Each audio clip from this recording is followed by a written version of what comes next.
자, 이번 시간에는 지난 시간에 이어서 우리 채권 시장의 이해 두 번째 시간이고요. 자, 이번 시간에 먼저 살펴보실 것은 이제 채권 투자로 넘어가 볼게요. 채권 투자의 매력인데요. 요거는 뭐 채권 투자에 대한 설명으로 맞는 것은 틀리는 것은 이런 지문이 이제 많이 문제가 출제가 되니까 지문에 이제 중점적으로 봐주시면 좋을 것 같아요. 첫 번째, 예금보다는 금리가 높겠죠. 예, 그래서 예금보다는 수익성이 확보가 되는 것이고요. 주식보다는 위험이 낮죠. 주식보다 위험이 낮은 이유는 뭐죠? 그 회사가 부도가 나더라도 주주보다는 먼저 분배를 받을 수 있으니까 상대적으로 안전한 거죠. 그래서 안정성이 있는 것이고 아무 때나 시장에서 매매 거래가 가능하죠. 그러니까 유동성도 있기 때문에 투자의 3요소, 우리 수익성, 안정성, 유동성 이런 것들이 이제 어느 정도 확보되어 있는 그런 금융상품이다라고 봐주시면 되겠고요. 두 번째, 종류가 굉장히 다양하거든요. 그렇기 때문에 자금 운용 목적에 맞도록 상품을 선택하는 것이 가능하고요. 세 번째, 만기까지 가져가시면 최초의 약정에 섰던 이자가 확정적으로 나오는 거고요. 제가 처음 이제 채권 공부할 때 돈 꺼주는 거라는 말씀 드렸죠. 돈을 꺼주고 만기까지 가면 중간에 이자가 오르든 내리든 상관없이 저는 약속한 돈을 받을 수 있기 때문에 확정 이자를 얻을 수 있는 것이고요. 중간에 만약에 매각을 했을 경우에는 가격의 움직임에 따라서 시세 차익을 얻는 것도 가능하고요. 그 다음에 유통시장에서 만기 상환 이전에 필요하다면 언제든지 현금화가 가능하고요. 주식의 3일 결제와 달리 이길 또는 당일 결제니까 현금화하는 속도가 주식보다는 훨씬 빠르고요.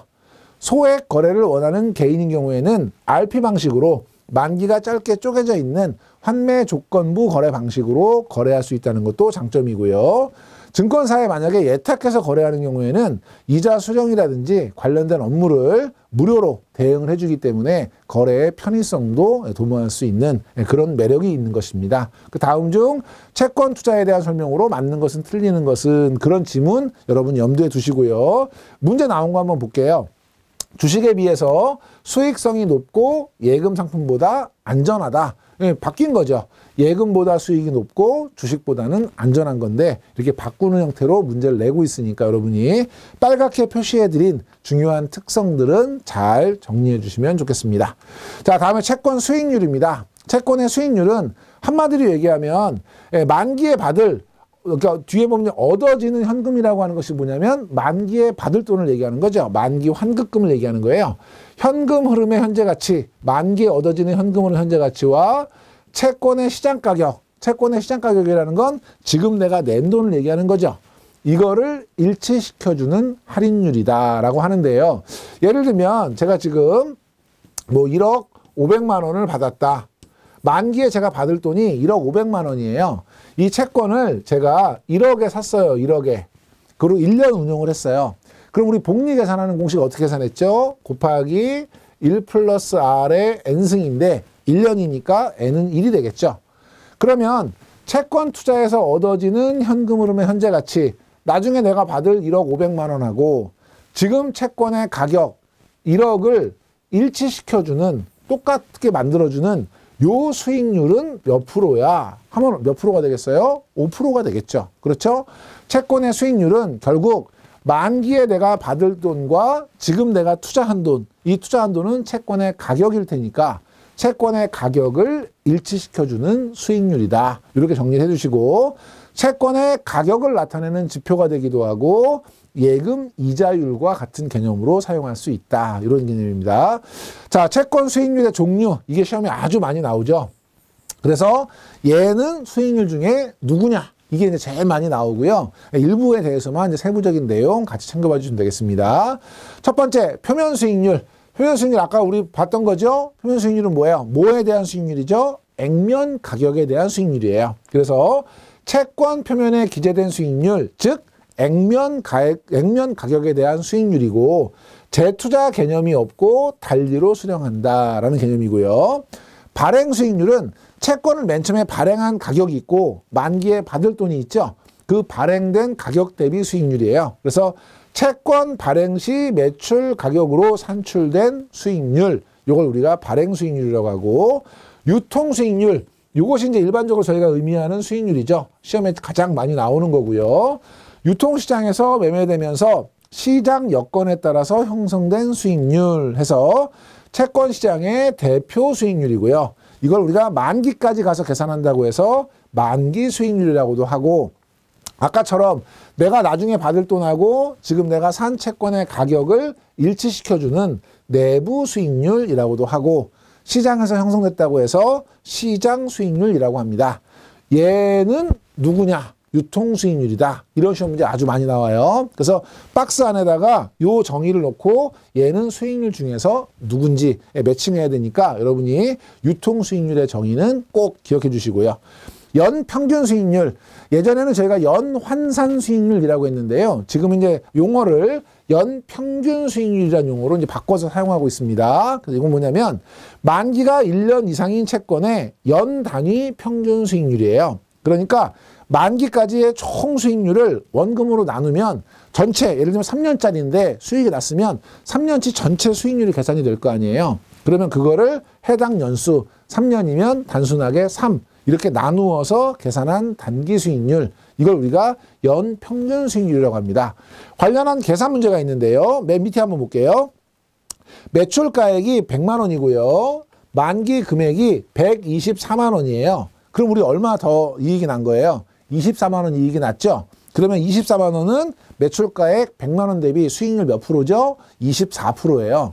그런데 만기가 3년짜리인 복리채래요. 그러면 24를 3으로 나눠주면 연평균 수익률이 나오겠죠?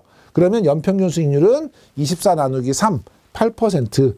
네, 계산 자체는 복잡하지 않지만 이 관계를 이해하고 있는지를 물어보는 계산 문제가 이렇게 단순하게 그냥 계산해라 이렇게 나올 수도 있지만, 이런 경우에 연평균 수익률은 8%다. 맞았냐 틀렸냐 이런 문제가 나올 수 있는 거죠. 여러분이 계산까지 염두에 두고 봐주시고, 전체적으로 원금 대비 나중에 받은 돈이 얼마나 수익이 났어, 이 수익이 원금 대비 몇 %야, 그리고 몇 년 투자했어, 만기가 몇 년짜리야, 나누기 횟수 하면 계산되는 것이 연평균 수익률이고요. 자, 실효 수익률. 실효 수익률은 우리 금리에서도 실효 이자율, 실효금리가 있었죠. 내 손에 쥐어지는. 그래서 우리 세금이라든지 이자 계산 방식이라든지 이런 거를 다 반영한 수익률이니까 마찬가지로 실현된 이자 수입이에요. 실제 내 손에 쥐어지는. 그리고 이자를 재투자한 수익이 있다면, 우리 이 표차 같은 경우는 중간중간에 이자가 나오잖아요. 그럼 그 이자를 가지고 있을 수도 있지만 다시 은행에 넣어서 재투자를 할 수도 있죠. 그런 재투자 수익률까지 다 포함한 거고요.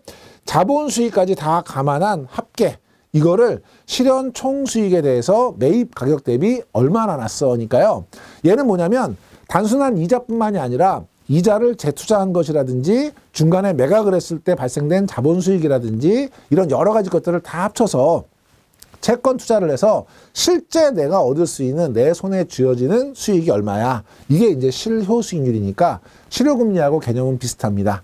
얘도 이렇게 쭉 써놓고 얘는 누구냐 하면 실효 수익률이다. 찾아낼 수 있도록 정의 잘 기억해 주시고요. 여기 위에 보시면 채권이 유통시장에서 매매되면서 형성되는 수익률을 표면 수익률이라고 한다. 틀린 거죠. 네, 표면 수익률은 액면 가격 대비 수익률이고, 이렇게 형성되는 수익률을 뭐라고 불러요? 유통 수익률이라고 하죠. 이렇게 매칭하는 문제.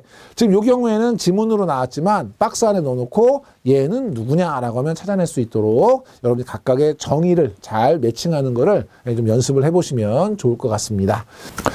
자, 다음에 우리 채권 수익률의 결정 요인인데요. 채권 수익률의 결정 요인은 외적 요인과 내적 요인으로 구분이 돼요. 그래서 이 내적 요인이라는 건 채권이 가지고 있는 특성에 따라서 수익이 달라지는 요인이라면, 외적 요인이라고 하는 건 채권과 관계없는 외부 요인인 거죠. 그래서 시험 문제에는 외적 요인인 것은 아니면 내적 요인만 묶은 것은 이렇게 내적 요인과 외적 요인을 구분하는 문제가 나올 수 있고요. 그 다음에 세부적으로 물어보는 이제 지문들이 출제가 되고 있기 때문에 잘 보셔야 돼요. 자, 첫 번째 우리 외적 요인은 중앙은행의 통화정책. 중앙은행이 물가를 조절하기 위해서 금리를 올리거나 내리죠. 그러면 장단기 채권 금리에 영향을 미치게 돼요. 금리를 내리면 당연히 채권 금리도 하락할 것이고, 금리가 올라가면 채권 금리도 올라갈 거고요. 두 번째, 경기가 상승한다. 경기가 좋아지면 기업들은 물건이 잘 팔리니까 더 많이 만들기 위해서 투자를 늘릴 거예요.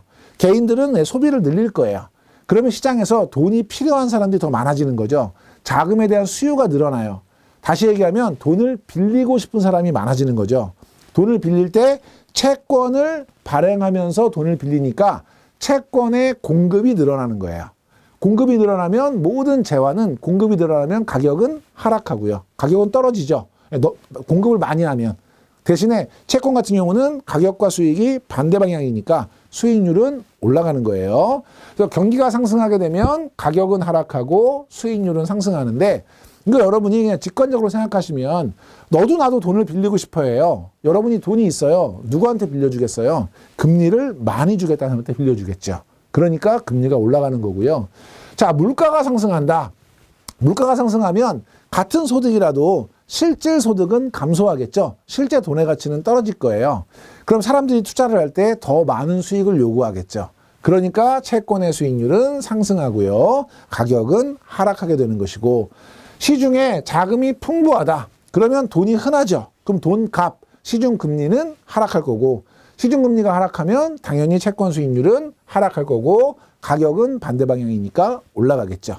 시험 문제에 시중 자금이 풍부하면 자금의 가치는 높아진다. 예, 틀린 지문이고요. 미국 국채 금리가 하락했다. 자, 이거는 어떤 개념으로 이해하셔야 되냐면 환율 같은 것들을 다 감안하더라도 미국의 국채가 우리나라 국채보다 금리가 낮다는 거예요. 하락했다는 거예요. 그럼 여러분이 외국인 투자자라고 한다면 미국에 투자하시겠어요? 우리나라에 투자하시겠어요? 금리가 높은 우리나라에 투자하겠죠. 그럼 외국인들이 우리나라 채권에 대한 수요가 증가할 거예요. 그 수요가 증가하면 채권의 가격은 상승할 거고요. 예, 수익률은 하락하겠죠. 그래서 외적 요인에서는 어떤 일이 벌어졌을 때 어떤 영향으로 결과적으로 채권의 수익률은 올라가는지 내려가는지 요걸 정리해 주시면 될 것 같고요. 내적 요인은 잔존 만기. 여러분이 돈을 꿔주는 거예요. 1년 꿔달라는 사람하고 5년 꿔달라는 사람하고 누구한테 이자를 더 많이 받아야 되죠? 길게 꿔달라는 사람한테 더 많이 받아야 되겠죠. 잔존 만기가 길수록 수익률은 상승합니다. 채무 불이행 위험. 요건 이제 신용등급이죠. 신용등급이 낮으면 채무 불이행 위험이 큰 거죠. 채무 불이행 위험이 크면 이자를 더 많이 내야 되죠. 그러니까 채무 불이행 위험이 높을수록 수익률은 상승하고요. 유동성, 돈이 묶이는 거죠. 유동성이 낮다는 거는 돈이 그만큼 많이 묶인다는 거예요. 돈이 묶이면 그거에 대한 프리미엄을 더 많이 내야 되겠죠. 그러니까 수익률은 상승합니다. 밑에 보면 이자율 기간 구조라고 하는 용어가 있는데 뭐 참고로 보셔도 좋겠지만 만기가 길어질수록 채권 수익률 곡선은 우상향한다. 자, 채권의 수익률을 우리가 이제 일드 수익률이라고 하고요. 만기 1년짜리, 2년짜리, 3년짜리, 4년짜리, 5년짜리 만기를 듀레이션이라고 한다면 수익률하고 만기와의 관계는 만기가 길어질수록 이자를 더 많이 내야 돼요. 그 정상적인 채권은 우상향하는 모양을 나타낸다. 요거를 이자율의 기간 구조라고 한다. 개념만 보셔도 될 것 같습니다. 밑에 우리 문제 한번 볼게요. 채권은 잔존 만기가 길수록 채권 수익률이 괄호지고 유동성이 낮을수록 수익률은 괄호하는 것이 일반적이다. 괄호넣기 문제예요. 자, 만기가 길어질수록 수익률은 어떻게 돼야 되죠? 높아져야 되고요. 유동성이 낮을수록 수익률은 상승해야 되는 거죠. 이런 식의 괄호넣기 알맞은 내용을 바르게 짝지은 것은 이런 문제 나오고 있기 때문에 여러분이 한번 유형 보시면서 챙겨두시면 좋을 것 같고요. 자, 유통수익률 변동에 따른 채권 가격의 변동. 채권의 가격은 유통수익률에 반비례한다. 비례한다는 문제 많이 나오고요. 요거는 제가 제일 먼저 설명드렸었죠. 채권은 만기에 받을 돈은 정해져 있다. 그래서 가격을 얼마에 사냐에 따라서 수익이 결정된다. 싸게 사면 수익률이 높아지고 비싸게 사면 수익률이 떨어지고 결국 반비례 관계다. 설명을 드렸고요. 잔존 만기가 길어질수록 수익률 변동에 따른 가격 변동률은 높아진다인데요. 요거는 단기금융시장, 장기금융시장 설명드릴 때 그때 잠깐 설명을 드렸어요. 채권의 가격과 수익은 반대로 움직이죠. 그러니까 수익이 1% 올라가면 채권의 가격은 떨어져요. 1년짜리가 만약에 100원 떨어지면요. 3년짜리는 1년에 100원씩 떨어지니까 300원 떨어지거든요. 그러니까 똑같은 금리가 움직였을 때 가격의 변동폭은 만기가 길면 길수록 당연히 그만큼 더 커진다. 이렇게 이해하시면 되고요. 표면금리가 낮은 채권일수록 유통수익률은 수익률 변동에 따른 가격 변동폭은 커진다인데요. 요거는 여러분이 그냥 개념적으로 외우셔도 상관이 없는데 개념적으로 좀 정리하기 위해서 한 가지 좀 내용은 좀 난해해요. 난이도는 좀 있지만 뭐 들어보시면 어려운 건 아니기 때문에 한 가지 내용만 좀 설명 좀 드릴게요. 자, 채권이 있어요. 여기 액면가가 9,000원이에요. 그런데 이 채권을 제가 살 때 9,000원에 사요. 그리고 만기 1년이 지나면 9,000원을 받는 채권이 있어요. 액면보다 깎아서 사는 할인채도 아니고 이자를 붙여주는 복리채도 아니고 9,000원짜리를 9,000원에 사서 9,000원을 받는데 이걸 내가 왜 하냐 했더니 여기에 표딱지가 붙어 있어요. 표딱지에 0.25, 0.25, 0.25 써 있어요. 2.5%씩. 그러면 이건 이제 분기 이표채인 거예요. 표딱지가 이제 4개 붙어 있으니까 첫 번째 분기가 지나면 표딱지 하나 뜯어가지고 이 이표를 가지고 갖다 주면 이자가 250원 나와요. 두 번째 거 갖다 주면 250원 나오고요. 세 번째 거 갖다 주면 250원 나오고요. 마지막 거 갖다 주면 만기에 250원 엎어서 9,250원을 줍니다. 그러면 저는 9,000원 투자했지만 250원씩 4번 받고 9,000원을 받았으니까 10,000원이 되는 이런 채권인 거예요. 아주 전형적인 이표채, 분기 이표채입니다. 제가 250원을 받아서 책상 서랍에 넣어놨어요. 그리고 만기에 9,250원 받아서 합치면 내가 얻고 싶었던 10,000원이죠. 근데 제가 이거를 책상 서랍에 넣은 게 아니라 은행에 넣었어요. 이자가 붙었어요. 이자가. 그럼 이 뒤에서 만들어지는 돈은 10,000원보다 커지죠. 이자가 붙었으니까. 그럼 궁금한 거예요. 나는 10,000원을 얻고 싶었는데 이 뒤에 돈은 10,000원보다 커졌는데 내가 언제쯤 10,000원을 만들 수 있을까? 그러면 요 수익률로 할인을 하면 1년보다 짧은 어떤 시점에서 10,000원이 만들어지죠. 그렇죠? 왜냐하면 이 뒤에 10,000원보다 큰 그 금액을 할인하니까 1년보다 짧은 기간에 10,000원이 만들어져요. 이거를 가중평균된 잔존만기 듀레이션이라고 하는데요. 듀레이션은 뭐 모르셔도 상관없고 개념이 뭐냐면 이렇게 이자가 나오면 그 이자로 뒤에 만들어지는 금액이 커지고 얘를 할인을 하면 내가 얻고 싶었던 금액을 얻는 기간을 계산할 수 있다는 뜻이에요. 이게 이제 일종의 잔존만기의 개념인데 표면 이자가 낮다는 거는 나오는 금액이 조금 나온다는 거예요. 예를 들면 50원, 50원, 50원 이렇게 나와서 얘가 굴러서 만들어지는 돈하고 250원씩 나와서 만들어지는 돈하고 500원씩 나와서 만들어지는 돈하고 뒤에서 만들어지는 건 표면 이자가 많이 나오면 많이 나올수록 돈이 많이 굴러서 뒤에 있는 금액이 커져요. 그러면 할인을 할 때 만기는 짧아지는 거거든요. 그래서 표면 금리가 낮다는 거를 다른 말로 얘기하면 잔존 만기가 길다는 거예요. 만기가 길면 당연히 금리 변동에 따른 가격 변동폭은 커지는 거죠. 두 번째, 세 번째가 같은 이야기예요. 그래서 여러분이 이거는 채권을 깊게 공부하시면 잘 이해할 수 있는 부분인데 그런 내용이 생략된 가운데서 설명하기 때문에 어려우실 수 있어서 제가 무작정 외우면 헷갈릴 수 있으니까 표면금리가 낮다는 건 이자가 조금 나온다는 거다. 그러면 뒤에서 만들어지는 금액이 작아지니까 만기가 길어지는 거야. 이렇게 이해하시고 만기가 길어지면 당연히 가격 변동폭은 크다. 이렇게 정리해 주시면 틀리지 않을 것 같고요. 자, 다음에 우리 자산유동화증권은 유동화하기 어려운 자산을 빠르게 현금화하기 위해서 이제 유동화하는 그런 증권을 얘기하는데요. 우리가 이제 금융 자산으로 설명을 드리면 이해를 잘 못하시기 때문에 간단하게 좀 개념은 좀 다르지만 부동산을 가지고 말씀드려 볼게요. 제가 땅이 있어요. 땅. 이 땅을 바로 현금화하기가 어렵잖아요. 제가 이 땅에다가 아파트를 지어서 분양해 드릴게 하세요. 아무도 안 와요. 저를 뭘 믿고 오겠어요. 이럴 때 어떻게 하냐면 가짜로 여기다가 회사를 하나 만들어요. 이 회사가 여기 중간에 있는 스페셜 퍼포스 컴퍼니, 우리 특수 목적 회사라고 가짜로 페이퍼 컴퍼니 하나 만들어요. 이 땅을 얘한테 팔아요. 그러면 얘가 내가 분양할게요 하면 개인이 하는 것보다는 이제 훨씬 더 좋아졌어요. 법인이니까.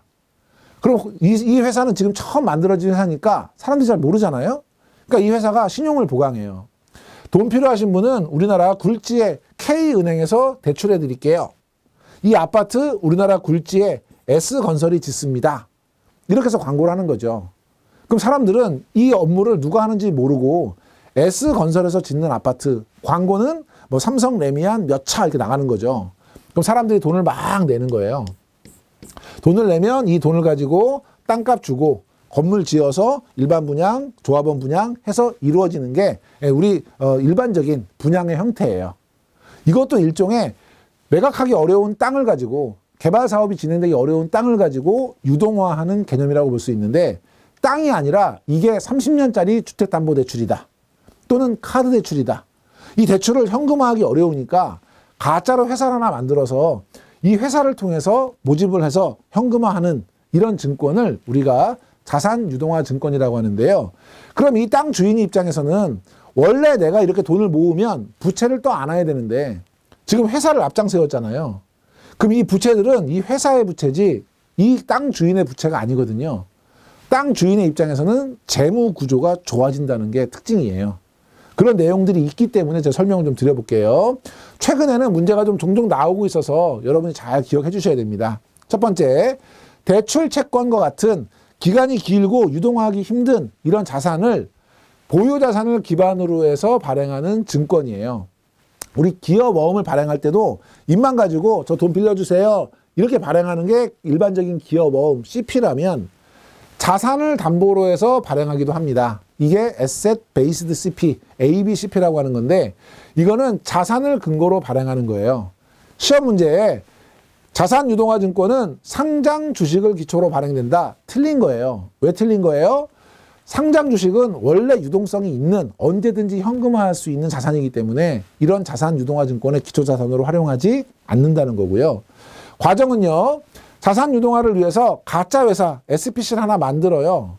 그리고 땅 그 회사에 넘기듯이 그 목적기구에 유동화 자산을 양도를 해요. 넘겨요. 그러면 그 목적기구가 증권을 발행해서 매각하는 이런 형태로 이제 운영을 하는데 대상은 만기가 긴 주택 저당 대출이라든지 자동차 할부 금융이라든지 신용카드 대출, 리스 대출 이런 것들을 이제 기초자산으로 많이 활용하고요. 시험 문제 많이 나오는 것 중에 하나가 효과가 많이 나옵니다. 첫째, 기초자산을 보유하고 있는 사람, 땅 주인이죠. 이 사람은 자금 조달 비용을 절감할 수 있어요. 왜냐하면 법인을 만들었죠. 법인 옆에서 또 막 신용 보강했죠. 그럼 내가 돈을 빌리는 것보다는 훨씬 좋은 조건으로 개인이 빌리는 것보다는 법인이 더 싸게 빌릴 수 있고 법인이 빌리는 것보다는 신용 보강을 하면 더 싸게 빌릴 수 있으니까 훨씬 좋은 조건으로 자금을 조달할 수 있다는 뜻이고 재무 상태가 개선돼요. 왜냐하면 부채로 잡히지 않기 때문에 이거는 내가 빌렸으면 내 부채인데 앞에 SPC라고 하는 회사를 앞세웠기 때문에 회사의 부채지 자산 보유자의 부채가 아니게 되는 거예요. 그래서 재무 상태가 개선되는 것이고 자산 보유자의 입장에서는 신용등급보다 더 유리한 조건으로 자금을 조달할 수 있는 것이고 자산 매각과 이를 통해서 영업을 확대할 수 있는 거죠. 예를 들면 우리가 주택담보대출을 여기 주택담보대출이 있잖아요. 주택담보대출을 막 받았어요. 은행이 30년 대출에 따라서 30년 동안 기다렸다 상환받을 거 아니잖아요. 그럼 대출채권을 모아서 이거를 자산 유동화 증권으로 만들어서 유동화를 해요. 그럼 돈이 들어오죠. 그럼 그 돈으로 다시 대출해주고 또 모이면 유동화하고 이런 식으로 계속해서 영업을 확대 반복하는 것이 가능하고 차입 투자 수단으로 활용할 수 있다라는 것이고요. 투자자 입장에서는 어쨌든 안전하면서도 수익이 높은 새로운 투자처에 투자할 수 있다는 것이 장점이 될 겁니다. 시험에는 이 부분 왜 자금 조달 비용이 절감이 되는지 왜 재무 상태가 개선이 되는지 이런 거를 잘 모르면 바꿨을 때 틀릴 수 있기 때문에 여러분이 개념 정리해 주시고요. 밑에 보시면 기업은 쉽게 자금을 조달할 수 있지만 부채 비율이 높아지는 것이 단점이다. 부채 비율이 안 높아져요. 왜? 앞에 SPC가 앞장서고 있기 때문에. 두 번째, 자산 유동화 증권에 대한 투자는 상대적으로 안정성이 떨어진다. 예, 안정성이 높으면서도 수익이 양호한 투자처다. 이런 지문들 여러분이 눈여겨서 봐주시면 되겠습니다. 자, 이번 시간 여기까지 정리하시고요. 다음 시간에는 우리가 세금과 관련된 부분을 그 첫 번째 장의 마지막으로 같이 살펴보도록 하겠습니다. 이번 시간에 강의 들으시느라고 수고 많이 하셨습니다.